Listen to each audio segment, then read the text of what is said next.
Soy el doctor Miguel Ángel Rojas.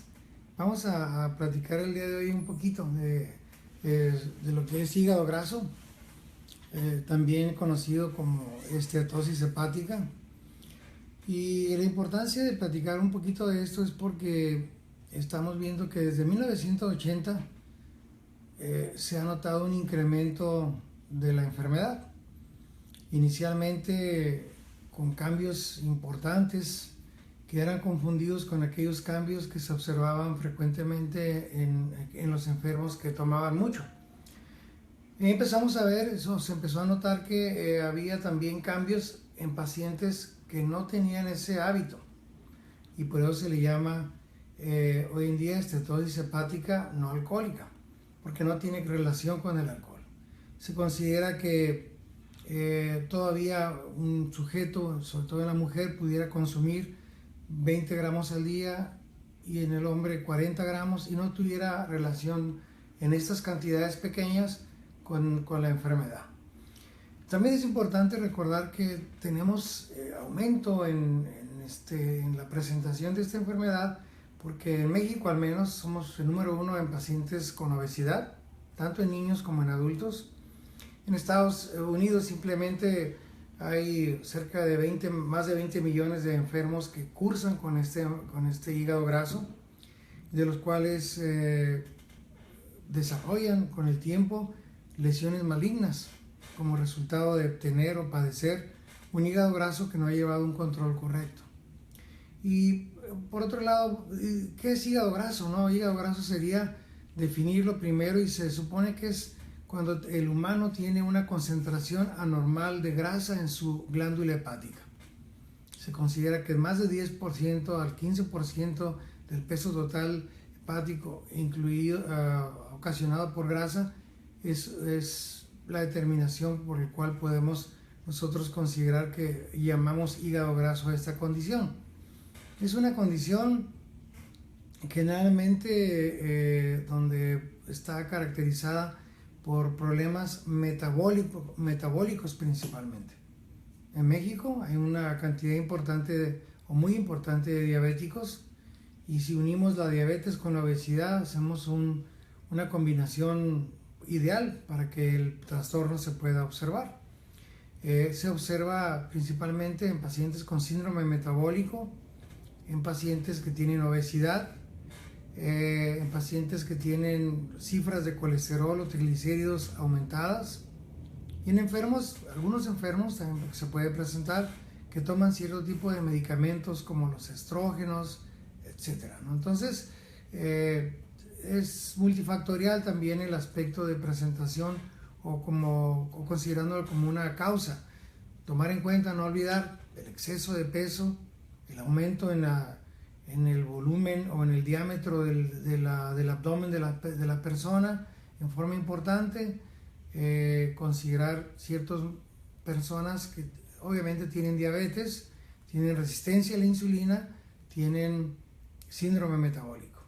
Y por otro lado, ciertas personas también que toman algunos productos, como les decía yo, los estrógenos principalmente, y tener cuidado en un futuro cuando uno vaya a prescribirse, tener en cuenta que ciertos productos pueden ser un poco nocivos para la salud. La esteatosis hepática por ella misma no es un gran problema médico. El médico pudiera recuperar hasta un 90% de aquellos pacientes que tienen esteatosis simple. Pero cuando esta esteatosis tiene un proceso inflamatorio agregado, ya le llamamos esteatohepatitis. Y fíjense, la esteatosis podemos recuperar hasta un 90%, ya la esteatohepatitis podemos recuperar un porcentaje que no va más allá del 50%, y cuando esto brinca a una cirrosis, porque es la historia natural de la enfermedad, tendríamos una recuperación solamente hasta un 5%. Otra de las situaciones es de que más del 10% de los pacientes pudieran presentar cierto tipo de asociación con cáncer y desarrollar un hepatocarcinoma, y entonces tener esto una recuperación prácticamente nula. Entonces, si bien pudiéramos decir que la esteatosis tiene grados, de presentación, una simple aumento en la acumulación de lípidos, posteriormente una inflamación donde crece el hígado, se inflama el hígado, se le llama esteatohepatitis. Después se vuelve cirrótico por la presencia de fibrosis de la glándula, y entonces ya recuperamos un porcentaje bien bajo, y si dejamos que esto continúe puede asociarse a cáncer. Entonces por eso es la importancia que se le ha tomado a esta enfermedad en los últimos años, y aquellos pacientes que llegaban al consultorio sin síntomas, porque muchas veces el problema es que no duele en un porcentaje alto de los casos, no hay síntomas. Entonces si doliera y tuviera una manifestación más abrupta, pues nos atendiéramos más rápido, pero el enfermo no viene porque no tiene dolor. Si acaso pesantez, un poco de astenia, falta de ganas de hacer las cosas, cansancio, pesantez en su abdomen, en su cuadrante superior derecho, pero fuera de eso no nos da grandes síntomas. Entonces por eso es de que a veces llega el enfermo y lo detectamos como en un examen general, vemos que sus pruebas o las pruebas de función del hígado se encuentran elevadas. Y ahí empezamos a estudiar al paciente. Hacemos después un ultrasonido, que es una forma de estudio muy importante, y que nos muestra hiperclaridad en el estudio de la glándula, aumento de la glándula. A veces se nos cuesta trabajo ver la vascularidad de la glándula, y entonces son datos que nos indican que el paciente tiene o es altamente sugestivo de un problema de esteatosis hepática. Sin embargo, el método conciso y más apropiado para hacer este tipo de estudios de diagnóstico, sobre todo, es la biopsia. La biopsia es el estándar de oro que te dice exactamente cómo está tu hígado. Sin embargo, hoy en día tenemos estudios que están queriendo suplir un poquito a la biopsia, que es un método agresivo, costoso, y no deja de tener sus riesgos, por un estudio que se llama elastografía hepática. En la República hay pocos lugares que la hacen. Aquí en Tijuana, gracias a Dios, tenemos un lugar donde se pueda practicar ese estudio y detectar los grados o el grado en que se encuentra el paciente, al igual que el laboratorio. Tenemos las pruebas de fibrosis de la glándula que nos pueden dar una idea mucho más cercana de lo que está pasando con el paciente, sin tener la biopsia en la mano. Entonces la elastografía o el fibroscan es un estudio con el cual contamos para hacer esa evaluación.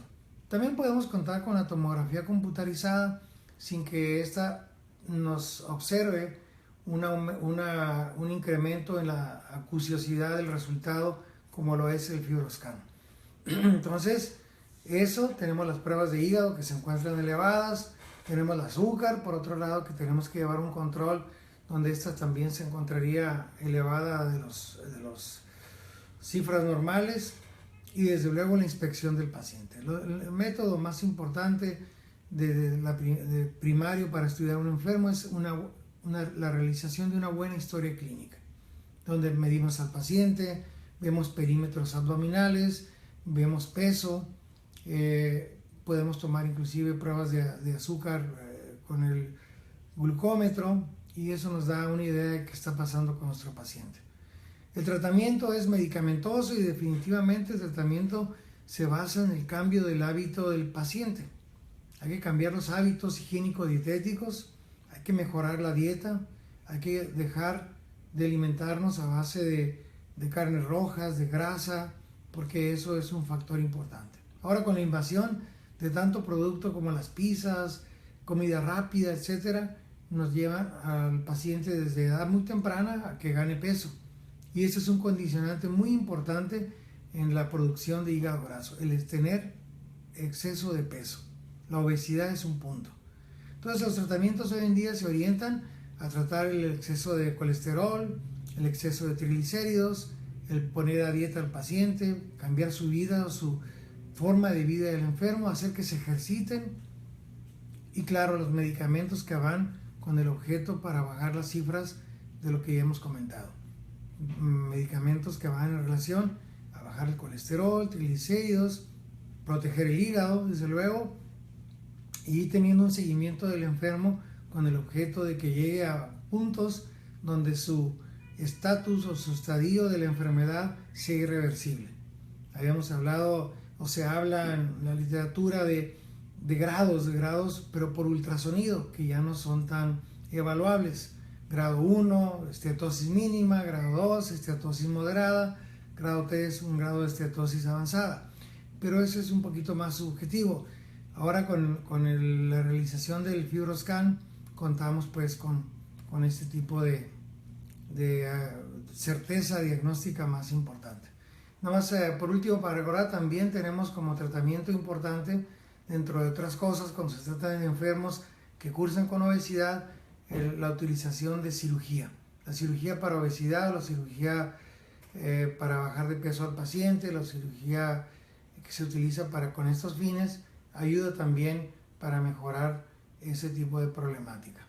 Entonces, sería lo más importante de esto: invitarles a que se hagan estudios anuales, invitarles a que estén pendientes si en alguno de los estudios tuvieron pruebas o enzimas hepáticas elevadas.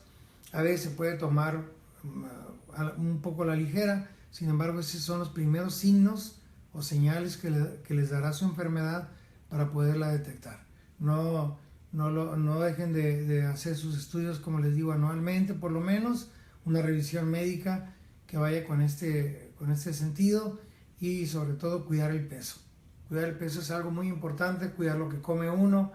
Hay edades para todo, y entre más adultos se hace el enfermo, más cuidados deberá de tener en el aporte dietético. Sería lo más importante de esta enfermedad. Me gustaría que si hubiera algunas preguntas, con gusto las contesto, y despedirme de ustedes esperando que esta plática haya sido de su beneficio. Muy amable, buen día.